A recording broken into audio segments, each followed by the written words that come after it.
So guys, আজকে দেখতে দেখতে আমাদের 3 সপ্তাহ কেটে গেল এবং 3 সপ্তাহে আমরা মোট 21টা প্রবলেম সলভ করছি। তো আজকেও আমরা একটা প্রবলেম সলভ করবো, সেটা হচ্ছে 21 প্রবলেম। তো আমি ডিরেক্ট প্রবলেম সেটে চলে যাব।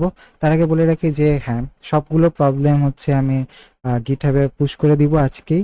এবং আমাদের সবগুলো প্রবলেম এক সিরিয়ালে লিস্ট বাই লিস্ট দেওয়া আছে, স্প্রেডশিটে করা আছে এবং স্প্রেডশিটের লিঙ্ক নিচে দেওয়া আছে, আমার পোর্টফোলিওতেও আছে। তো আপনারা চাইলে দেখে নিতে পারেন। ওকে, তো আজকের প্রবলেমটা কি নিয়ে প্রবলেম, ওইটাও লুপ নিয়ে একটা প্রবলেম। যে এবার আমরা ডিফাইন করবো ইউজার দিবে, এবার আমরা আমাদের ইউজার দিবে, আমরা সেটাকে ইনপুট করব। আমি এখানে ফর ইউজ করতে পারি অথবা হোয়াইল ইউজ করতে পারি। তো আমি আগের বার ফর দিয়ে দেখাইছিলাম, এই জন্য ফর খুলে রাখছি। এই যে এছাড়া হোয়াইল লুপ দিয়ে ইউজ করতে পারি, কিন্তু ডু হোয়াইল আমরা ইউজ করব না এই ক্ষেত্রে। দরকার নেই এটা করার, কারণ আমাদের তো অপশন আছে, তাই না? আমরা কিন্তু এইটা ইউজ করতে পারি, কিন্তু আমরা হোয়াইল ইউজ করতে পারি, ঠিক আছে? হোয়াইল ইউজ করতে পারি, কিন্তু আমার কাছে মনে হয় আমার ফর লুপ ইউজ করাটা আসলে বেশি প্রেফারেবল লাগে আর কি।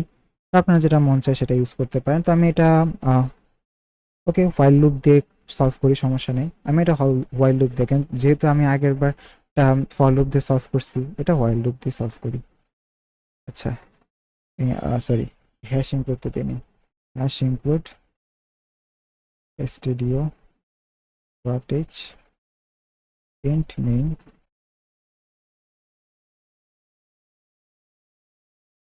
return 0। ওকে, আর কোনো লাইনে প্রবলেম দেখাতেছে নাকি? সরি, রিটার্ন 0 একটা স্পেস হবে এই আর কি। ওকে, তো এখন বলছে যে ইনপুট নিবে, তাহলে ওকে নেক নাম 1 ধরলাম। আচ্ছা, আমি এ ধরি, এত বড় কিছু ধরবো না। তারপরে বলবো প্রিন্ট এফ, বলবো ইনপুট এ, ইনপুট এ, ঠিক আছে? এই তো। তারপর বলবো স্ক্যান এফ, স্ক্যান এফ, বলবো পার্সেন্ট ডি, পার্সেন্ট ডি তো না, ইন্টিজারই তো, 1 to n প্রিন্ট করতে বলছে, অর্থাৎ ইউজার যেটা দিবে সেই করবার আমাকে প্রিন্ট করতে হবে। এই তো আর কি, এটাই আর কি বলতে চাইছে। ঠিক আছে, তো এটা এ দিলাম, তো স্ক্যান এফ এটা বললাম। তো এখন যেহেতু আমি হোয়াইল ইউজ করবো বলছি, তো হোয়াইলের ভিতরে থাকবে কন্ডিশন।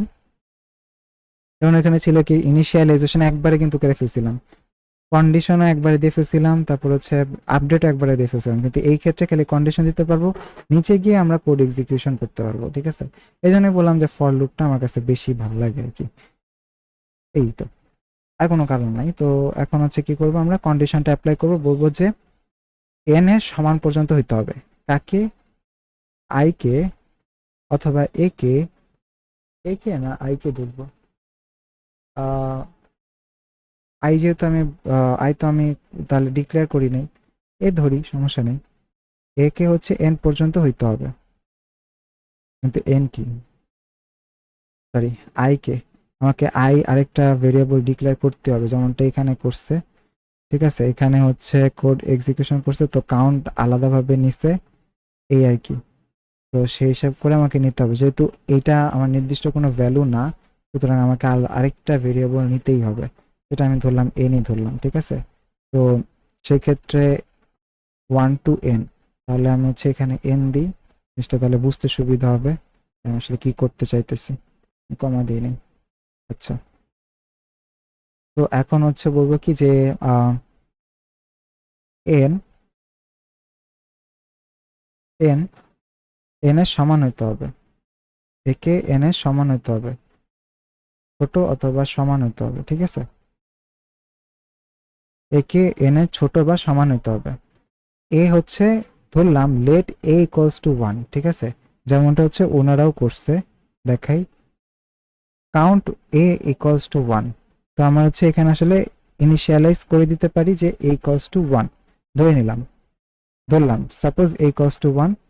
তাহলে সেটা কি করবে, করবে প্রিন্ট এফ করবে। প্রিন্ট এফ কি করবে, বলবে যে হুম, যেমন এখানে বলছে কি যে পার্সেন্ট ডি কাউন্ট করবে, ঠিক আছে? পরপর পরপর কাউন্ট করবে। দেখুন ফর দিয়ে কত ইজি হয়ে যায়। আমার এর জন্য অন্য কিছু ইউজ করতে ইচ্ছা করে না আর কি, কিন্তু করা উচিত, জানা উচিত আর কি, সেজন্য আমি এটা দেখাইতেছি। তো পার্সেন্ট ডি কমা হচ্ছে, যেহেতু এখানে কি প্রিন্ট হবে, এন এর ভ্যালু মানে এর ভ্যালুগুলো প্রিন্ট হইতেছে কিন্তু, ঠিক আছে। এন এর ধরেন 10, ঠিক আছে, 10 হচ্ছে ইউজার ইনপুট করলো। ইনপুট করার পর সে কি করবে, এই কন্ডিশন চেক করবে, কন্ডিশন হোয়াইলের মধ্যে যে কন্ডিশন আছে সেটা চেক করবে, তবে 10-এর থেকে ছোট, হ্যাঁ অবশ্যই ছোট, এই যে 1, আমি 1 ধরে নিছি, ইনিশিয়ালাইজ করে নিছি, তার মানে 10-এর থেকে ছোট, তাহলে সে করবে কি, যে প্রিন্ট করবে যে পার্সেন্ট ডি কমা এ, ঠিক আছে। এটাই তো প্রিন্ট করতে বলছে 1 to 9 এন, তো এর ভ্যালু কত ছিল 1, এই যে 1। তারপর কি করবে, আবার লুপের কাছে যাবে, অবশ্যই এখানে একটা ব্ল্যাক স্পেস দিব আমি, আবার লুপের কাছে যাবে, সে জিজ্ঞেস করবে, তারপরে লুপের কাছে যাবে, লুপের কাছে কি জিজ্ঞেস করবে, এ ইকুয়ালস টু 1, বলবে হ্যাঁ এ ইকুয়ালস টু 1। তো এরকম করতে করতে কিন্তু ইনফিনিটি লুপ চলে যাবে, আমার কম্পিউটারটা ব্লাস্ট হয়ে যাবে। আসলে কম্পিউটার অনেক গরম হয়ে যায় যখন ইনফিনিটি লুপ চলে, প্রসেসর প্রচুর পরিমাণ হিট প্রডিউস করে, ঠিক আছে। তো সেজন্য আমাদের কি করতে হবে, এটা যেন না হয় সেজন্য আমরা এ প্লাস প্লাস পোস্ট ইনক্রিমেন্ট করে দিব। পোস্ট ইনক্রিমেন্ট করে দিব, অথবা বলতে পারবো এ ইকুয়ালস টু এ প্লাস 1। এভাবে করে দিলেই হবে। এখন দেখি হয় কিনা, এ প্লাস প্লাস করে দিলেও হয়, এটা দিলেও হয়, বললেই হয়েছে একভাবে। আমি হচ্ছে ডিলিট করে দিই, এটা ডিলিট করে দিই, এটা ডিলিট করে দিই, আমি নতুন করে আবার একটা টার্মিনাল খুলি।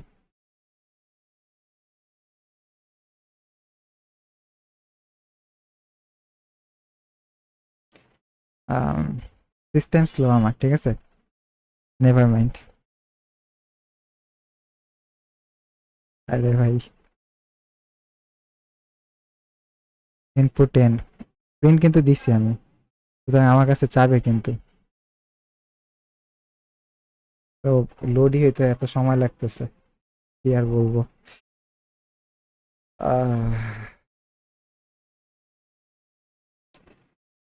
এই তো আসছে, আসছে অ্যাট লাস্ট। আমি ইনপুট হচ্ছে কি ধরলাম, 5 ধরলাম, তো 1 2 3 4 5 ধাপে ধাপে প্রিন্ট করে দিছে। জিনিসটা জোস না, আমার কাছে তো জোস লাগে। তো এই তো, আশা করি আপনারা বুঝতে পারছেন। আপনি যদি চান তো 100 বারও প্রিন্ট করাতে পারেন, 1000 বারও প্রিন্ট করাতে পারেন, 5000 বারও প্রিন্ট করাতে পারেন। কেমনে দেখাই, আসুক। সি প্লাস প্লাস হচ্ছে আরো একটু স্পিড, মানে সি সি প্লাস প্লাস এগুলা স্পিড আরো বেশি, এগুলা হচ্ছে স্পেস কমপ্লেক্সিটি, টাইম কমপ্লেক্সিটির মাধ্যমে হচ্ছে সলভ করা যায় আসলে, ঠিক আছে। তো আমি ধরলাম হচ্ছে 2000 বার, ঠিক আছে, তো এই তো 2000 বার সলভ করে করে ফেলছে, ঠিক আছে। তো এই তো ফান আর কি, এরকম করে আপনি মজা করতে পারেন এই আর কি।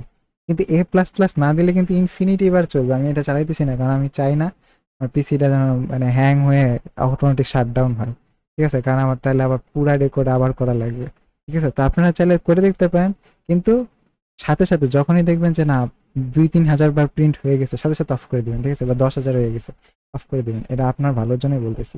আচ্ছা, তো আজকের ভিডিও এই পর্যন্তই।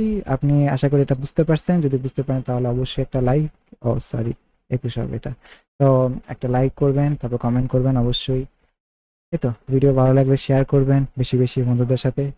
আসলে একসাথে চ্যালেঞ্জ নেওয়াটা মজার, একসাথে প্রবলেম সলভ করাটা মজার।